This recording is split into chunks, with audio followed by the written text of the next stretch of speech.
Good evening, fellow Americans. My name is Ara Shiryari. We are in a very critical moment in American history as we are about to hand over the power to a dictator who would do exactly what Hitler did without any creativity, actually, in fact, with his agenda and the steps that he's taken to fulfill exactly what Hitler did using his own manual that has always worked perfectly fine throughout the history. And that is isolation of a certain group and trying to put them out as the scapegoat and try to make them essentially blame for the problems of the rest of the society. Today, the immigrants and Muslims in the United States are playing the role that exactly Jews played in 1920s Nazi Germany. And we're going to cover this today. I will be dividing this video in a few segments. First of all, I want to talk about why, to begin with, even this thing is an important thing. Why do dictators start this agenda? Well, part of the issue is that especially this happens at times of economic hardships. So if you pay attention, the United States right now is in a very economically tough times when it comes especially for the working class and the middle class. Germany was living under the same rules during the 1920s when the Great Depression happened in the United States, thanks to a very similar financial and economic policy that Herbert Hoover actually sadly played, which Mr. Trump is actually trying to repeat that by essentially what Herbert Hoover did was going all tariffs when it comes to the revenue and abandoning taxes. Though what he did was essentially doing the tax cuts in a very substantial manner. That's what he did. I mean, he didn't entirely get rid of the taxes, but the corporate taxes and the rest were by far decreased to try to hopefully, encourage the businessmen and the capital holders to try to create more jobs, which they exactly did the opposite, and they went outside and they put their money in other countries, which further devastated the US economy. And Mr. Trump is trying to repeat that. But we're gonna, momentarily leave that to the side and we'll come back to this. So what happens is that essentially when you employ this strategy of isolating a certain small group that typically happen to be of 1%, is because they're vulnerable and their numbers are few. So it's very easy to exert that kind of power and that kind of oppression on them. You got 99% of the people on your side. Muslims population today, United States, equals about 1.1% of the US population. That was the same thing around in 1920s in Germany. The Jewish population stood about 1%. So it's very easy to try to do that, and this is a work in a project in progress. Essentially, the whole thing started off in September 11, 2001, and suddenly the very ally of the United States, Osama bin Laden, which was doing the dirty work and fight for America to win over the Soviets in Afghanistan, suddenly, turned out to be the bad guy, and they went after him because, supposedly, he was the one who, quite perhaps rightly, he was the one who was responsible for, the terrorist attack on the Twin Towers in New York and also other incidents. The funny is that when you think about how this move ended up in US invading, ironically enough, labeling such a thing as axis of evil as Iraq, Iran, and North Korea, which has neither geographically nor culturally any similarities to any of these Middle Eastern and predominantly Muslim countries, though Iran and Iraq are culturally very different, but at least proximity wise they're very close to each other. But that to the side, they went and first invaded Afghanistan, then was Iraq. And basically the 2001 terrorist attack played as a pretext for that invasion. Now think about how many regime change and military coups United States has been behind. And think about if any of those countries want to use that as a pretext to attack America. I don't think anybody, number one, would be happy about it. Number two, would find that very a compelling argument. And essentially, when you have too much power, you're above the law and you can do whatever we want to do. In fact, the United States is not a member of the International Court, ICC, and neither is part of the International House of Justice. So they can do anything they want, and they're not subject to it. That's essentially how our international laws work. You know, as long as you don't sign the agreement, you're exempt from it. It's kind of like saying that, well, you know what, as long as you don't sign an agreement saying that, you know, robbery or murder is bad, you can go about it doing it, and that's perfectly fine. The reason I'm mentioning is I'm just trying to tell you what a ridiculous foundation we have started off building on, and I'm just trying to draw the image where this ridiculous thing is going and how it can actually be utilized in the very same ridiculous manner against the very people of this country by the man who is essentially a devil's advocate. You know, he calls Muslims bad guy while doing business and holding bank accounts in multiple Muslim countries around the world, including Saudi Arabia, Qatar, you know, even Lebanon, you know, even Afghanistan, funny enough, Kuwait, you know, all these rich Persian Gulf Arab countries, you know, United Arabs, essentially all these countries. It's insane. I mean, at least I wish he was very uniform in his approach. I mean, you meant what you say when you're trying to put something out. During the 2017, when that man, the reporter for Washington Post, the Khashoggi, he was killed, Trump didn't do anything about it. And Saudis just came out and said that, yeah, we were the one who did it. And guess what happened afterwards? Saudis sent $2 billion funding to Jared Kushner so he can use that money to fund his own, essentially, you know, endeavor on financial empire that he's holding. So we're facing a very serious time. You know, this is something that I really don't know how really I can go and employ any words to try to lay it out for you guys. I just want to say this is not a joke. This election that we're having is really determining the fate of America. You're not choosing between good and bad. You're choosing between bad, which is Democrats, potentially Biden, if you will, and he's part of this phase, as I said, they've been developing since 2001. And supposedly, you know, just like the movies, you know, the bad guy versus the good guy, who, you know, Trump highlighting a few failures of the previous administrations, just like he did in 2016. He had the audacity to come out and say that, you know what, yeah, I took advantage of the tax code, but that's because that was the law. Well, if you think it was morally wrong to take advantage of those tax laws, why did you do it? Did you use that $916 million loss to avoid paying personal federal income taxes? Of course I do. Of course I do. And so do all of her donors, or most of her donors. I know many of her donors. Her donors took massive tax write-offs. So have you not paid personal federal income tax? A lot of my write-off was depreciation and other things that Hillary, as a senator, allowed. And she'll always allow it because the people that give her all this money, they want it. That's why. See, I understand the tax code better than anybody that's ever run for president. Hillary Clinton, and it's extremely complex, Hillary Clinton has friends that want all of these provisions, including they want the carried interest provision, which is very important to Wall Street people, but they really want the carried interest provision, which I believe Hillary's leaving. It's very interesting why she's... If I think that, you know, a law is incorrect, and I do it anyways, I'm just as guilty as anybody else who imposed it, you know?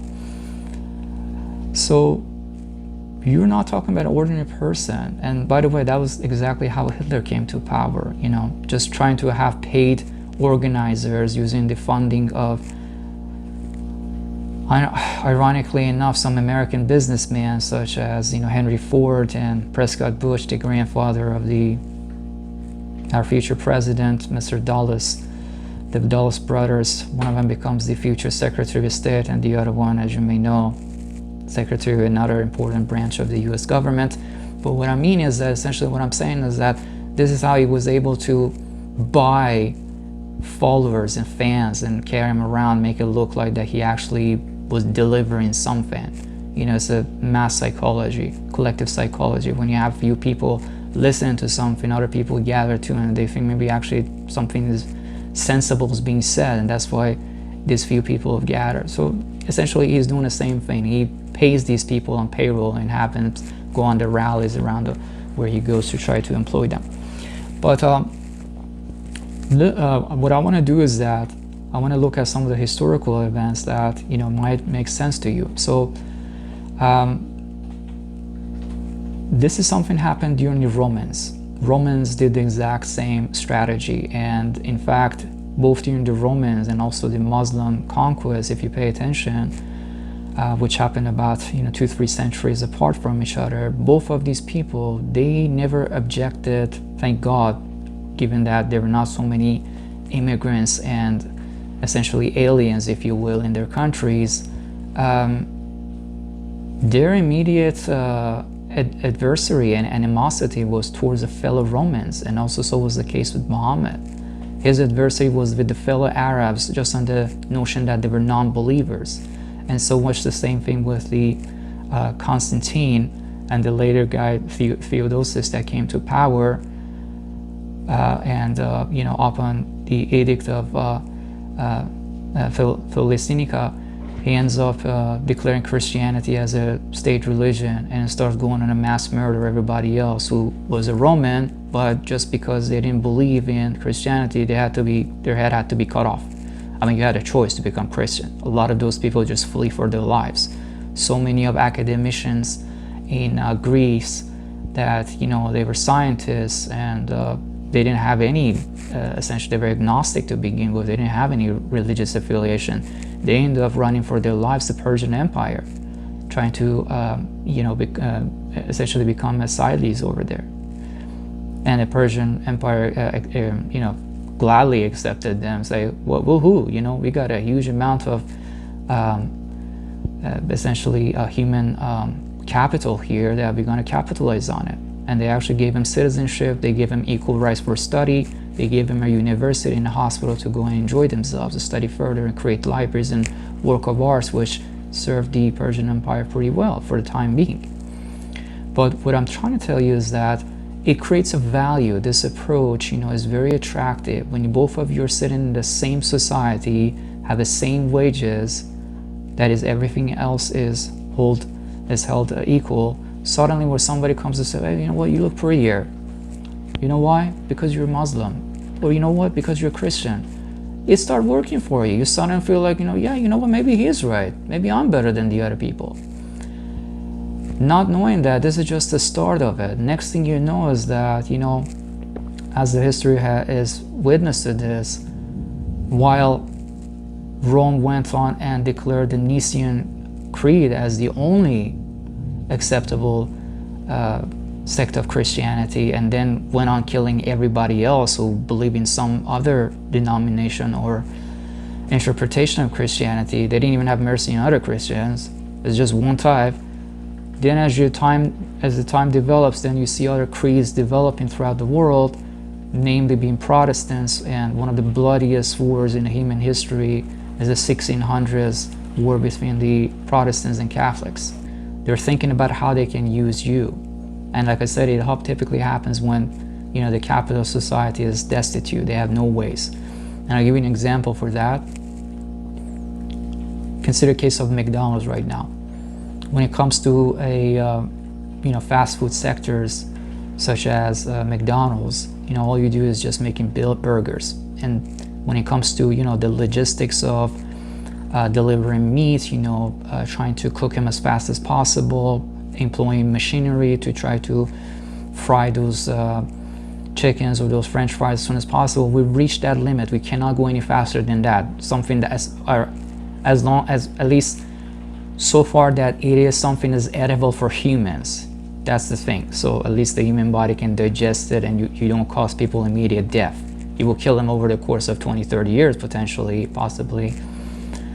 Seems like that's what's happening, but as long as that's not so, I mean, the idea is that you get people to come back. You don't want to just, feed them something that, in one time, it would get rid of them. But long story short, the thing about it is that there's no more development in that field. So what they're doing now, in order to satisfy the greed of their shareholders, they're raising the prices. And that is the end of the life cycle for McDonald's. People are not going to be able to afford it.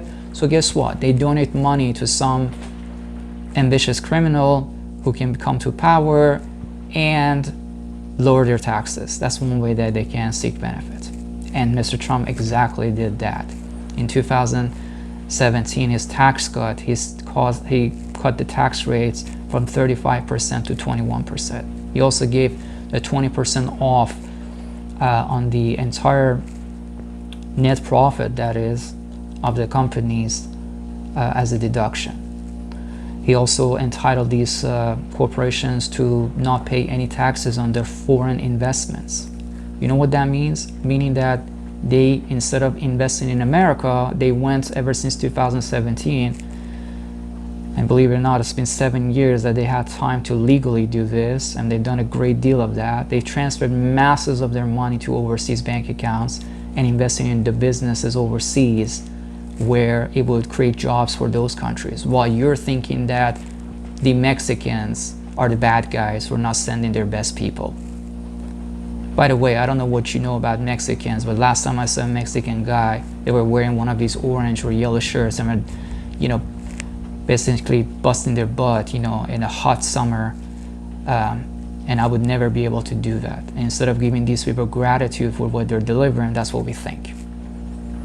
What he's doing essentially is trying to shift the attention from those 1% who, funny is that if you want to question them, that 1%, nobody would want that happen. But if you have a minority like Muslims or illegal immigrants, or 1% to 5% of the max, the illegal alien population is anywhere from 5 to 11% as we know it. Well, let's say there are 50 million. We just add another 4 million on top of it. That's roughly about 6% of the entire US population. If you go against them, oh, that's perfectly fine. Let's just do it. What is the big deal? If you can't stand up for yourself, you don't have the money in your pocket, who cares about your life? What if you have billions and billions of dollars sitting in your bank account, in your belly? Oh no, this country would never be a socialist, folks. Yeah, of course, if I were one of those folks who came here, his parents, 3 generations ago, and they qualified for the Homestead Act, and they were able to get 320 to 160 acres of land, and all they do every month is just collect rent, I would be like, hell yeah, this country would never be a socialist. So anyways, well, as I said, it has a lot of benefits to try to create a homogeneous society. One of them is creation of value. The second thing is that when you want to go on this endeavor to try to get people who follow your radical ideologies, as we see happening across Europe and in America right now, is that you don't have anybody in your clan who is objecting to you. I mean, just imagine when Hitler went on questioning the Jews. If he has some Jewish officers in his army, just think about what would have happened. Probably they would just subordinate orders, or they would actually turn around and would fight with the Nazis. They would be like, no, we're not going to, kill our very own kind, the Jews. So it goes a long way to do this. Speaking of that, Khomeini did the same thing in Iran in 1980s. He started off saying that, that's just as divine as it gets, the rule of God on earth, theocracy. Just try to think of it. That's what Khomeini did, Saudi Arabia kind of does the similar thing, and in a way, China also being a supposedly communist party, and that's just a religion in itself, where it functions like religion. You're just not tolerant of any other belief, although China's playing, a very good game. But the moral story is that when Khomeini came in power, the first thing he started saying that, well, you know what, there are some elements in our government who are monarchist. They want to bring the monarchy back. Let's kick them out. Then he said that, you know, there's some Jews and there's some Baha'is. Those are the essentially spies for Israel and America. Let's kick those out. And next thing you know, he said, well, you know, we don't want the Sunnis to be around. They don't identify with that Shia version. So even though they're Muslim, just get rid of them out. And then the Shia little people were isolated. They thought all this along that they're a beautiful cake and, you know, a glorious thing is sitting out there for them and they can have it all to themselves, not knowing that now he had them all surrounded and cornered, and he was like, you know, yeah, F word for you. I'm gonna take care of you guys real good right now too. And for the last 40 and some years, the Ayatollah has been powerfully and systematically able to have the full control over the Iranian society and instill billions and trillions of dollars in the Iranian oil assets and so forth, and nobody minds it. And everybody loves them. China loves them. Russia loves them. Matter of fact, a lot of Americans love them. Yeah, Iran is able to sell its oil for up to 70% discount through the suppliers chain to some of these companies who, you know, they buy it as middlemen, and finally the oil ends up in hands of these big corporations like ExxonMobil or Shell. You know, I don't want to name anybody, you know, it's in my opinion. I never seen the transactions, but you know, it seems something that is probable. So this is what happens. This is essentially how it works. And my friend, I have to tell you, the moral story is that if you can't get around and live with your neighbor who also happens to be very impoverished, you know, most Muslims who live in America are just war refugees who land here. Nobody usually leaves their land, just coming to another foreign land just because, you know, they feel like it. Usually it takes a lot of gut. That is, you know, you really have to suffer to the point that you're like, you know, yeah, that's it. I'm going to leave everything behind and just move on. Anyways, if you can't get along with your neighbor, chances are you cannot get along with the members of your own family. This is what it boils down to. And if you're not able to capture this, there are very bad days coming around this country. All right, so I want to talk about the economics of immigration and why is this a great weapon that is going to serve Mr. Trump pretty well. Mr. Son of Satan suddenly has become a Christian, apparently, you know, after sleeping with so many women, sleeping with a porn actress while married to his wives. Yeah, they're in an open relationship, right? But he's a Christian, you know. He's already, you know, divorced 2 other women in his life, while the Bible says, you know, 1 man and 1 woman. I don't know, at least I wish some of these people who claim Christianity approaches, at least I wish they would at least read Bible and they know what Christianity is all about, at least, you know, or maybe they know, or I don't know. Anyways, but what is happening right now when it comes to immigration is that, so typical American, when they're legal in America, they qualify for so many perks. And under law and the acts that have been enacted, for example, you can only work up to 8 hours. And if you work beyond that, you have to be entitled to, you know, a time and a half pay. This is not something an illegal immigrant anywhere in his life is going to take advantage of, we're entitled to. Why am I saying this? Because here's what happened in China. In the last few years, China has been employing massive number of the Chinese workers, essentially like slaves, not even letting them to go to sleep, you know, to their houses. They have to sleep. You search it online, you will see what I'm talking about. A lot of these people who work, you know, they essentially sleep on their bed, which is an extension of their desk. Sad. Oh dear me. But anyways, this is how China has been able to essentially have the power to make cheap goods and flood the markets around the world with cheap goods. And so with that being happening, it has put the United States economy at the real squeeze.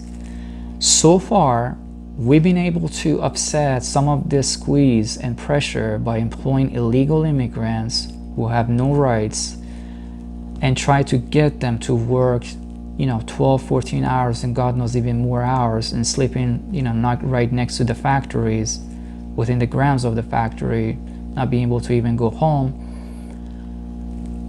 And this is how we've been managed to stay competitive as far as our prices go compared to the Chinese goods in the international market as well as the domestic market. Now, once you get rid of these immigrants, whose numbers are even few, what's going to happen is that already, while you're in squeeze and you live in paycheck to paycheck, you cannot really do anything anymore.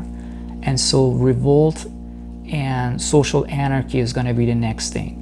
Similar to what happened during the George Floyd. Matter of fact, in my opinion, Trump's George Floyd era was really his, essentially, a pilot program for him to try to see if that's something that's gonna work for him to declare executive power, emergency executive power.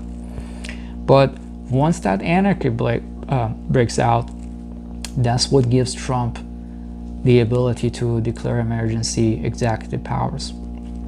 And so in that scenario, then he's going to cut off and restrain the hands of the judiciary and the legislators. In fact, the mandate for leadership, the Project 2025 on page 560 exactly says that. It says that we believe that the executive branch has to have the power to restrain the powers of the judiciary and the legislator powers. So this is already there. And throughout by the way, the pages of 145 through 160, the same manifesto declares how they will be sanctioning the immigrants and Muslims.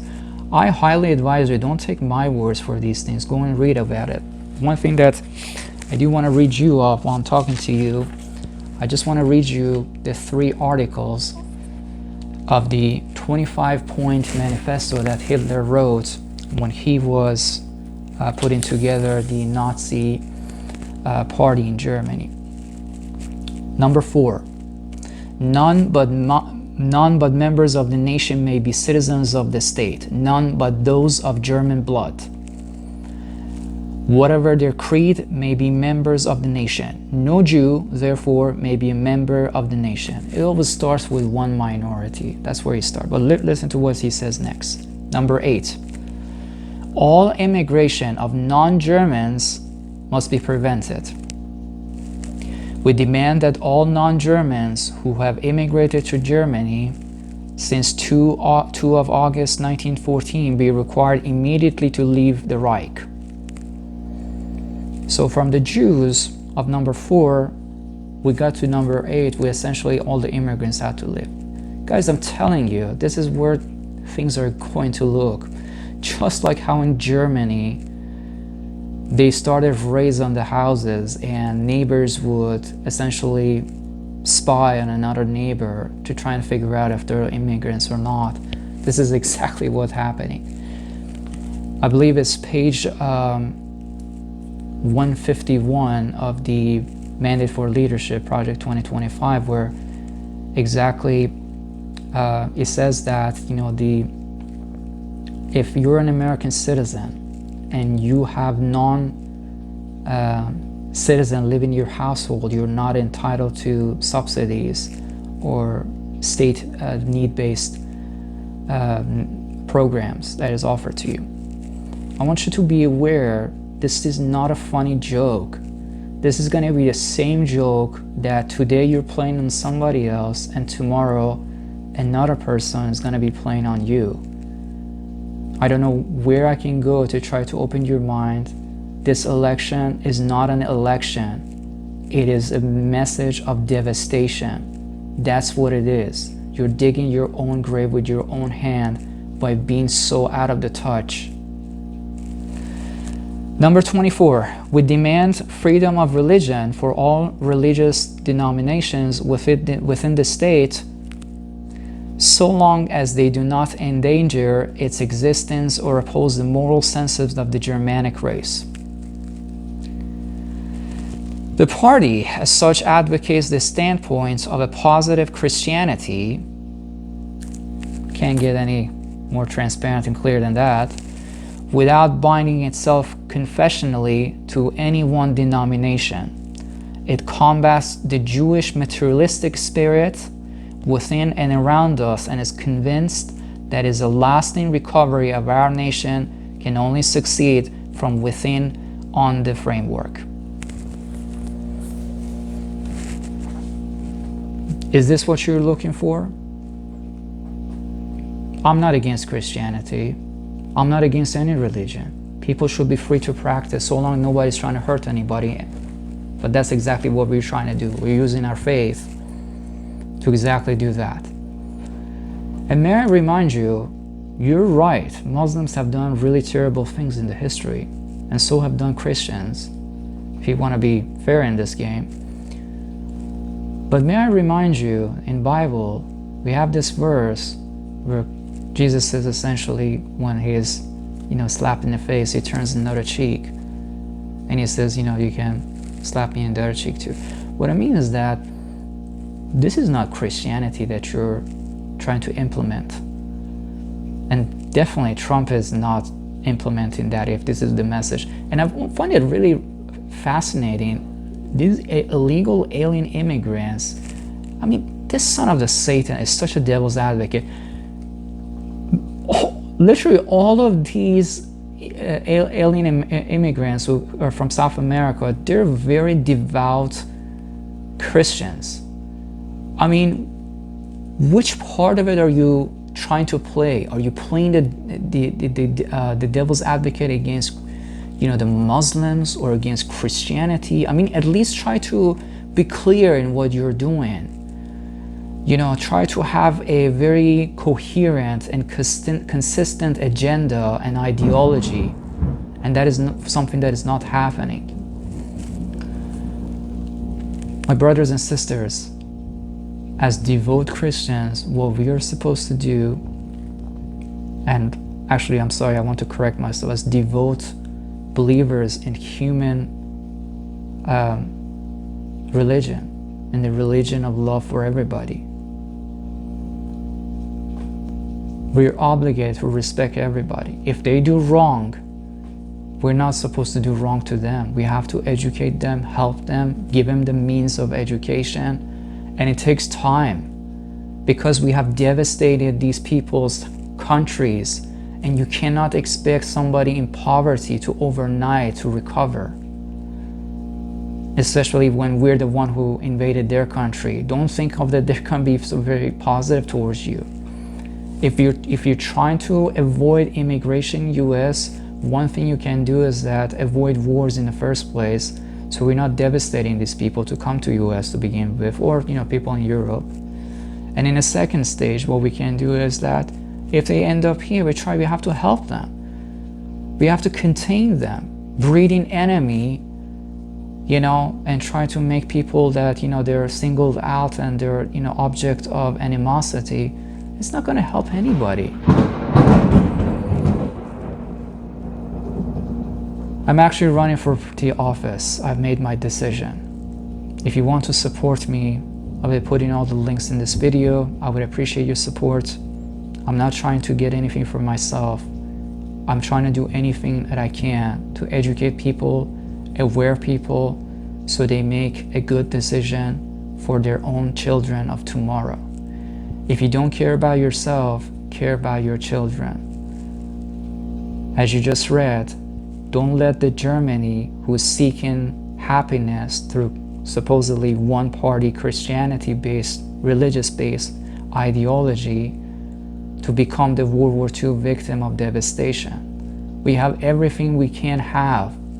We should be already blissful and grateful for the blessings that we've been granted on us, not going against what we have.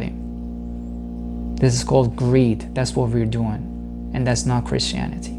Take care of yourself.